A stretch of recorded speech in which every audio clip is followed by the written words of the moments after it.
Yo, what's good, YouTube? You already know what it is. Yes, your friendly neighborhood Phantom. And today, I've been seeing y'all typing in the comments.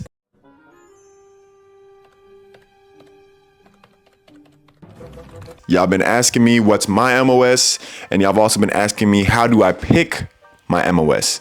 So today, we're gonna sit down and we're gonna talk about it.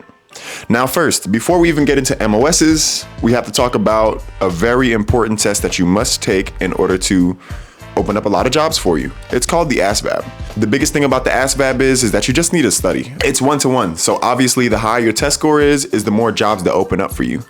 I really, and I'm really emphasizing this because I feel like it's very important, you know?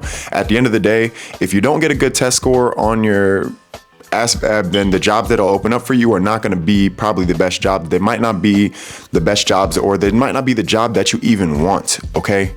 Now, just remember that everybody does get paid the same in the military. It's all based upon rank, but you know, you want to enjoy your time while you're in the military, and you also want to have a job that's going to benefit you in the long haul and not just in the short amount of time, and just not in the short time. So that I really do, and I highly suggest. Not even a highly suggest. I'm telling you, open up that book, sit down and keep your nose in a light E so that you can go ahead and so that you can get a good test score on your ASVAB. The second prerequisite in order to open up more jobs for you is obviously the medical examination that you do at MEPS. This is where they test your eyesight, your vision. Is that not the same thing? This is where they test your vision and your body to see whether or not if you can handle certain things. Like obviously, if you've seen my previous video on my experience at MEPS, which I'll leave link in the description, or the little eye will probably pop up and you can probably go watch that. But basically you'll go through and you'll do the duck walk and you do all these other examinations that they test you for. The biggest thing that I'll tell you about that is if you're blind, you probably can't be a pilot. And a lot of other jobs, but that's just one in particular that I just remember hands in and hands out that you're probably not gonna get, okay? You can't be blind and be a pilot. I can't really explain that in any other way. Sorry for being blunt about it. I'm not trying to crush your dreams, I'm just being truthful. So after you go and after you get a good score on the ASVAB, because you listened to Phantom and you actually studied, you'll get this very long sheet that'll show you all the jobs.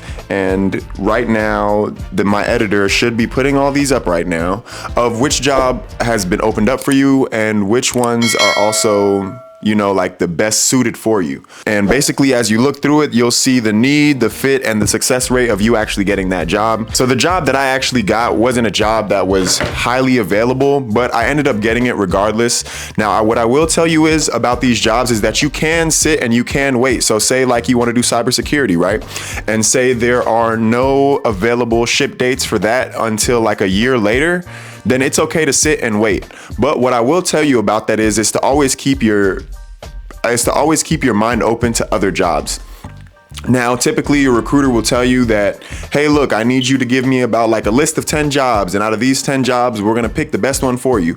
Now, when you're picking these jobs, please make sure that you're picking these jobs based upon whether or not if after you get out of the military, it'll translate over, okay? Because just to let y'all know, not everybody stays in for 20 years. I'm pretty sure a lot of people would know that. I mean, it might seem like, and the people that you meet, it might seem like everybody spends 20 years in the military, but it's actually only 13% of people who actually stay in for the full 20 years. Most people do 4 to 8 years. I think that's about the average. And obviously, I feel like that's always dependent upon like their experience and like the job that they had in there and a bunch of other things that we don't need to get into today. We're going to sit here and we're going to stay focused on the MOSs. So in this list of 10, I want you to put down jobs that you feel like you would be able to do. You know, obviously do your research. I did my research on a lot of the jobs that I wanted. Here's what my list of 10 looked like. Now, remember, this is based upon how I felt like I wanted to have everything going for myself. So number 1, contracting. Number 2, public affairs. Number 3, physical medicine. Number 4, dietherapy. Number 5, pharmacist tech. Number 6, broadcast journalist. Number 7, respiratory care practitioner. Number 8, dental assistant. number 9, legal apprentice, and 10, general.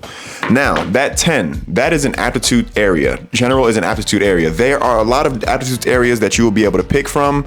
I tell you guys not to put that down as your job and that's what you want. Don't ever tell your recruiter that you just want to be put into an aptitude area, because you will end up with a job that you don't like.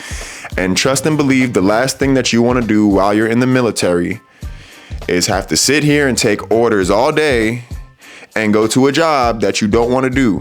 Now, there also are the instances when, like you get a job that you didn't like, but then you end up liking it, because, you never know what you truly like until you really try it, right? But just remember that within this list of 10, you need to make sure that you're picking and you're doing what's best for you.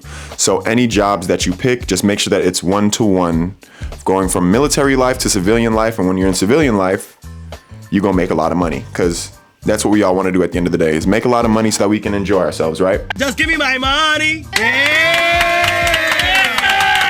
There are some jobs that have bonuses, and you can always talk to your recruiter about which jobs have bonuses and which don't. This can also sway your decision on whether or not if you want to do certain jobs. The job that I heard that had the bonus, that was the only job that was actually brought to my attention, was security forces. Now, if you don't know what security forces is, you're basically a cop. To be honest, what I hear from a lot of people, they say that it's pretty easy, but that's just not what I wanted to do. But there was a $20,000 sign-up bonus if you were to choose that job. And I think I would have left within the next month if I would have chose that job. But I chose not to do it. I say that to say this is that, there are jobs that'll give you some more money. And if you want to take that job, then go ahead and do it. At the end of the day, I can't tell you what you can and cannot do. All I can do is just give you a little bit of knowledge, and open up your brain a little bit. Yeah, I believe that's just about everything.